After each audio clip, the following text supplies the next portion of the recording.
Okay, very good. Hare Krishna. It's wonderful to be back in Mayapur. It was 50 years ago, almost to the date, that I was a high school teacher in the state of Bihar, and I was visiting Calcutta, and the devotees invited me to join food relief for the Bangladesh refugees shortly after the war.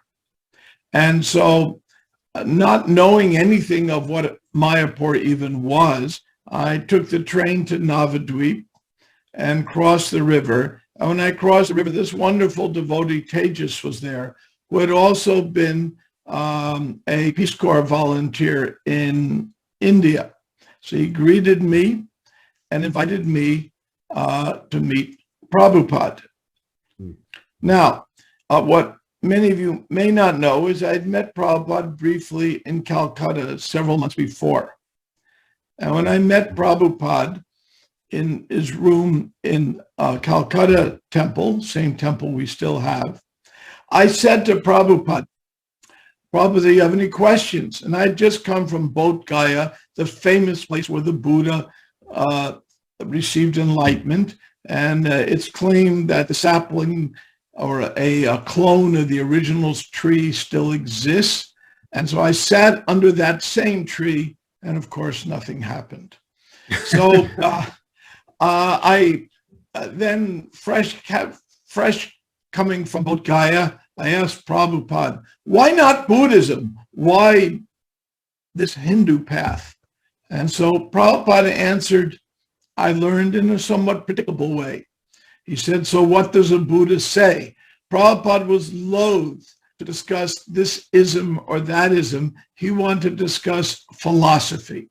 So he says, what does a Buddha say? So I tried remembering what the Buddha said from my Oriental Philosophy 101 course.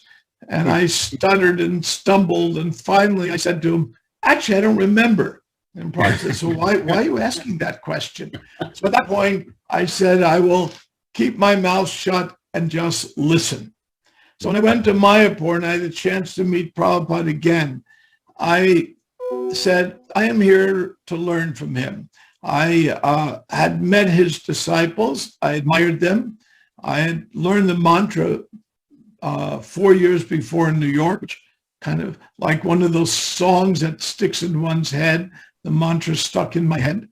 And I had read the Gita, not Prabhupada, hadn't been available to me, but several Gitas. And I understood that there was something very deep and very important here. So when I approached Prabhupada, I said, I thought in my own mind, and I remember it distinctly, well, I'm just going to listen. See what he has to say. I'm not going to challenge anything. And later on, I can digest what he said and see if I can accept or not accept whatever. But I'm not going to challenge him. It's a rare opportunity to learn. Meanwhile, I was helping with the food distribution to Mayapur refugees. So very accidentally, I hit the right formula, which was approach a spiritual master, inquire submissively, render service, and the spiritual master can give you the truth. I hit the formula from the Bhagavad Gita in the 4th chapter. And so Prabhupada, the very first conversation I had with Prabhupada was unfortunately not recorded. The book begins in an odd place because that's not where it really begins. We had a good 1 hour conversation before that. He wanted to know where I'm coming from, why I'm in India, what's going on, the normal pleasantries of a conversation. And then we also discussed some philosophical points because he heard I was a science teacher and the nature of scientists. I'd asked Prabhupada again in the unrecorded part about miracles, because being a young American in India, I was kind of fascinated by these stories of yogis who float and people who make ashes and do all kinds of whatever they do. And I was fascinated by the story of miracles. So I asked Prabhupada about it. And he said, miracles are for the foolish. Miracles mean you don't know how it works. There's a process. Even for the yogis who do things that you don't understand, the yogis understand how it works. So there's no such thing as a miracle. It means you don't understand the process. I was very impressed by that. Then when Prabhupada called me back again, I'll tell you why he called me back, at least my theory in a moment. They called me back again. Shyama Sundar said, this is interesting. He had a shortage of cassette tapes. They're very hard to get in India. So he said, this is good enough. I'm going to use one of my valuable cassette tapes and start recording. And unbeknownst to me, hit the play button. After the conversations were over, Shyama Sundar turns to Prabhupada and said, those are perfect answers, Prabhupada. And Prabhupada said, yes, we will make a book. We will call it Perfect Questions, Perfect Answers. And then Prabhupada wrote me a letter saying that would happen. Obviously, to this day, I'm still shocked by that, more shocked that the book's 59th language, Armenian, was just announced. So when I read this and I read the book, I feel very much like it happened to someone else. But it was my good fortune.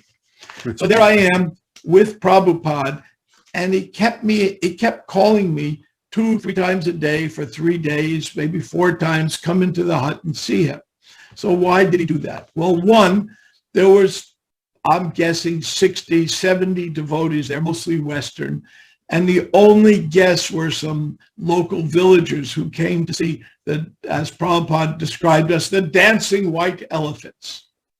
So there was no other guests there at all. There were no buildings, just the Bhajan Kutir that which Achyutananda Prabhu had built, and behind it, a little straw hut for Prabhupada's outhouse, until somebody had the brilliant idea to put a stick of incense in it, and then that, poof, that disappeared. So, of course, in Mayapur, you can rebuild quickly. And then Prabhupada kept me with him. My own thought, it's because there was 60 devotees, all 20 average age, probably 21, 22, all anxious to spread Lord Chaitanya's movement. And there was one English-speaking person to preach to, me. So Prabhupada kept me in this hut all day to protect me. I'm convinced of that. And he did. Then after 2 days of conversation, it was Gaur Purnima night. And there were no electricity there, just a little generator for a loudspeaker. And it was full moon night. And of course, Gaur Purnima. And one of the most amazing, lovely, heartfelt, Krishna conscious persons I've ever met came to me in the dark. And that was Yamuna Devi. And she walked up to me with the moon glowing in her tear-filled eyes. And with her eyes full of tears, she turned to me and said, you are so fortunate. Prabhupada is giving you every minute of his time. You are so fortunate. He's just giving you everything. You're the most fortunate person I can imagine. And she just was offering me this love deep from her heart about my good fortune. I was astounded by what she was saying, and also shocked. Because when Yamuna could only speak with love flowing from her heart. All of you hear her sing Govinda prayers every morning. And when Prabhupada first heard her sing that from the album, he had tears in his eyes. So that was our lovely Yamuna. So after Yamuna spoke to me, I got very scared because my conversation had been very theoretical. Prabhupada was slowly drawing it to me as a person, but I was trying to come in as me, as a philosopher. Indeed, asking this. Indeed, asking that. And Prabhupada was slowly bringing it to me as what does it take for me to become Krishna conscious, which I was very scared of all I'd have to give up. That's all in the book, of course. So after Yamuna left me, I became terrified, and I went behind the pandal, and I did something so uncharacteristic of me. I collapsed on the ground like a baby, just rolling and crying. What's going to happen to me? So the next morning, Prabhupada calls me into his hut, and we're talking, and I get more and more nervous. And Prabhupada is talking about what it takes to be discussing, what it takes to be Krishna conscious. And finally, I say to Prabhupada, tomorrow I have to leave. I really, as an itinerant teacher, no one knew where I was or what I did. I visited schools and checked on science teachers, but nobody knew what I was doing or not doing. It just wasn't known. So I didn't really have to leave, but I said, I have to leave because I was scared. And Prabhupada said, do not talk L-E-A-V-E, talk L-I-V-E. I was thinking of returning. Prabhupada said, don't return. I should stay here. He says, stay here. You tell me to, I'll stay. Then Prabhupada said the magic words. And any of you who have had a pet dog, and remember, Krishna had a dog, Bhaktivinoda Thakur had a dog named Tiger, Ramananda had a dog. So I'm sure any of these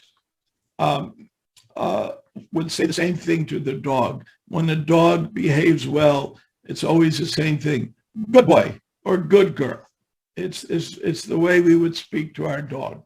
So Prabhupada said to me, yes, you're a good boy. And when he said that, at that moment, I knew I became his dog. And so then after that, the discussion got much more serious and much more personal. I could go on quite a bit of what it was like. I'll end briefly, but people ask me, what was it like being with Prabhupada? Well,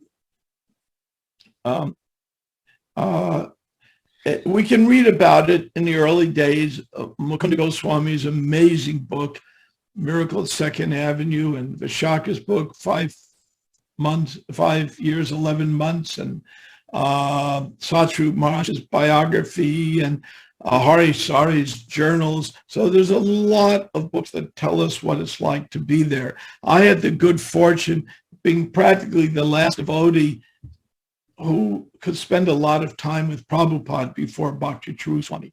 And then he came and Prabhupada did that because by 1972, Prabhupada had so many disciples and out of necessity was kind of in a bubble.